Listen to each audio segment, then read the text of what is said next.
Solo hot tent camping and fishing in the rain. Pandharinath Barjatya एक खास export company का MD था। उसका लड़का सूरज बड़जात्या उसी कंपनी में पब्लिक रिलेशन ऑफिस के पोस्ट पर था।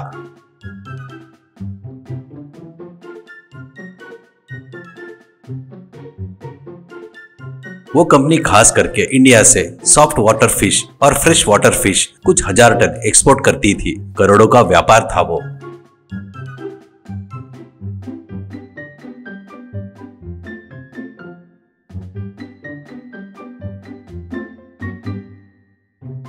सूरज को फिशिंग करना बहुत पसंद था। उतना ही नहीं, नेचर बोले तो बहुत ही पसंद था। कब समय मिलेगा और कब प्रकृति को सुंदरता का आनंद लेते हुए मछली पकड़ूंगा करके राह देखते रहता था। सूरज की अभी अभी शादी हुई थी। उसकी पत्नी कुसुम भी बहुत ही धनवान की बेटी थी। एक दिन सूरज कार में मछली पकड़ने वाला जाल, गल, बाकी का सामान के साथ नया नया मार्केट में आया। टेंट का सामान भी रखकर नजदीक के जंगल में फिशिंग करने के लिए निकलते हुए कुसुम करके बुलाता है।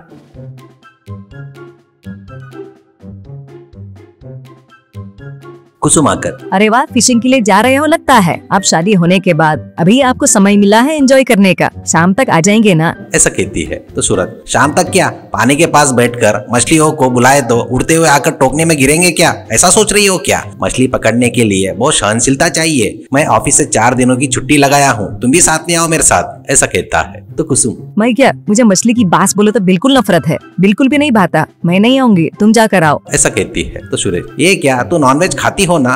कहता है तो वो, मैं नहीं खाती करके बोल रही हूँ क्या? मैं मछली को छोड़कर सब खाती हूँ, पता नहीं क्यों। वो बोले तो मुझे बिल्कुल नहीं भाता करके कहती है तो सूरज मायूस होकर ठीक है कहकर कार में बैठकर जाता है। तो कुसुम, तो 4 दिन क्या खाओगे? खाने की बात तो बिल्कुल भूल गए। ऐसा कहती है तो सूरज, हाँ रे सच में भूल गया करके कहता है तो कुसुम, अच्छा हुआ मैंने पूछा करके, ठीक हुआ, रुकिए करके अंदर जाकर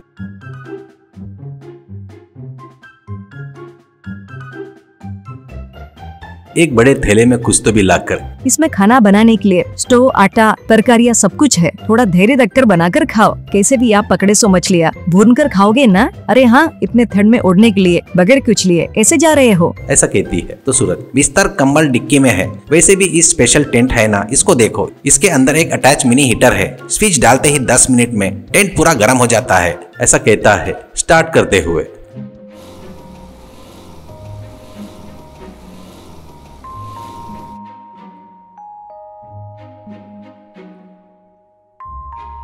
जंगल में बहुत अंदर जाकर एक बहुत बढ़िया नजदीक वाली जगह देखकर कार रोककर,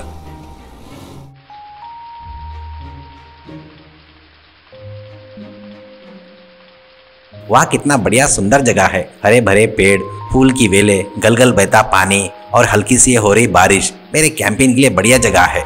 ऐसा सोचकर टेंट डालकर, गल डालकर वैसे बैठ जाता है। वहां पर मछलियां ज्यादा नहीं मिलने से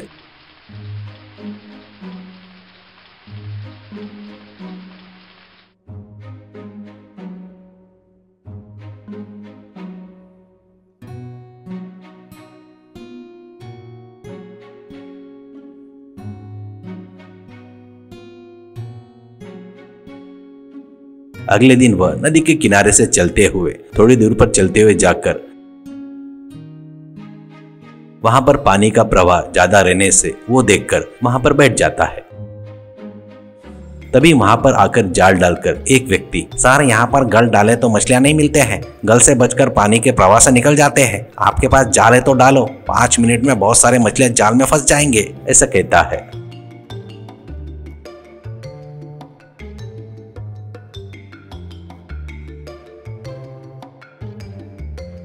सूरज वैसे ही जाल डालकर ऊपर खींचता है तो जाल भरकर मछलियां दिखाई देती है।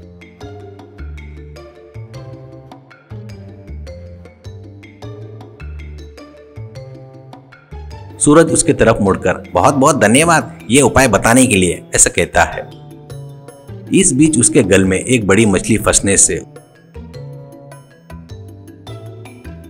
उस मछली को लेकर जा रहा था। तो सूरज, ये क्या, एक ही मछली मिली है? अभी ही जा रहे हो? ऐसा कहता है। तो वो, मेरा पेट और मेरे माँ बाप का पेट भरने के लिए एक मछली बस है सर, रोज हमारी भूख मिटाने वाली यही तो है, ऐसे कहता है। तो सूरज, तुम्हारा नाम क्या है करके पूछता है। तो वो अर्जुन करके नाम बताकर, गर्मियों में नदी सूख गई तो मुझे और मेरे परिवार को ही नहीं, हमारे बस्ती में जो मछली खाकर जीते हैं 500-600 लोग, उनको खाने के लिए दर बदर घूमना पड़ता है करके कहता है। तो सूरज, अरे बेचारे, फिर भी तुम ये जंगल छोड़कर शहर आकर कोई काम कर सकते हो ना, तो फिर यहाँ क्यों रह रहे हो? अर्जुन हंसकर, हमारे लोग शहर में तुम्हारे जैसे नागरिकों के बीच में नहीं जमेगा सर। शहर में धोखा और अन्याय है, वो बर्दाश्त नहीं कर पाकर इस प्रकृति में जो मिलता है वो खाकर ही जी रहे हैं, ऐसा बोलकर जाने लगता है। तो सूरज अर्जुन को रोककर, तुम्हारी बस्ती में लोग पेट भरकर खाने के लिए खाना भी नहीं रहने से मुझे बहुत दुख हो रहा है। तुम्हारे बस्ती के कुछ लोग मिलकर रोज कितने मछलियां पकड़ सकते हो करके पूछता है सूरज। तो अर्जुन हंसते हुए, अरे बाप रे पूछो मत, हमने जाल फेंके बोले तो हर मछली जाल में आकर फंस जाती है, ऐसे कहता है। सूरज, मेरा एक काम है, वो कंपनी मछलियों को एक्सपोर्ट करने वाली कंपनी है, तुम्हारे पास फोन है क्या, ऐसे कहता है। तो अर्जुन, मेरे पास ही नहीं सर, हमारे किसी के पास फोन भी नहीं है करके कहता है। तो तुरंत सूरज अपने फोन में का इंपॉर्टेंट डेटा को कुसुम के फोन में ट्रांसफर करके, ये फोन तुम्हारे पास ही रखो, कल से तुम और तुम्हारे बस्ती के आदमी मछलियों को पकड़ते ही उनको कुछ दिन अच्छा रखने के लिए mini truck, cold storage compartment भेजकर तुम्हारे पास ही रखूंगा। तुम लोग पकड़े सो मछलियां उसमें डालकर एक कंपार्टमेंट में ही भरते रहो, इस नंबर पर फोन करो करके कुसुम का नंबर दिखाता है। इस व्यापार से तुम्हारे पीढ़ियों को किसी भी प्रकार की तकलीफ नहीं होकर गुजारने जैसा मैं कर रहा हूँ। तुम्हारे मछलियों को अच्छा भाव मिलेगा, अच्छा मिलने वाला पैसा बस्ती में सब जनों में बांट दो, मैं अभी शहर जाकर वो सारी तैयारी करता हूँ करके बताता है। तो अर्जुन खुश होकर आश्चर्यचकित होता है और खुशी से सूरज के पैर छूने जाता है। तो सूरज उसके कंधे पकड़कर उसको गले लगाकर, सुखी रहना और सबको सुख देना, डोंट वरी बी हैप्पी कहकर टेंट उठाकर कार से चले गया।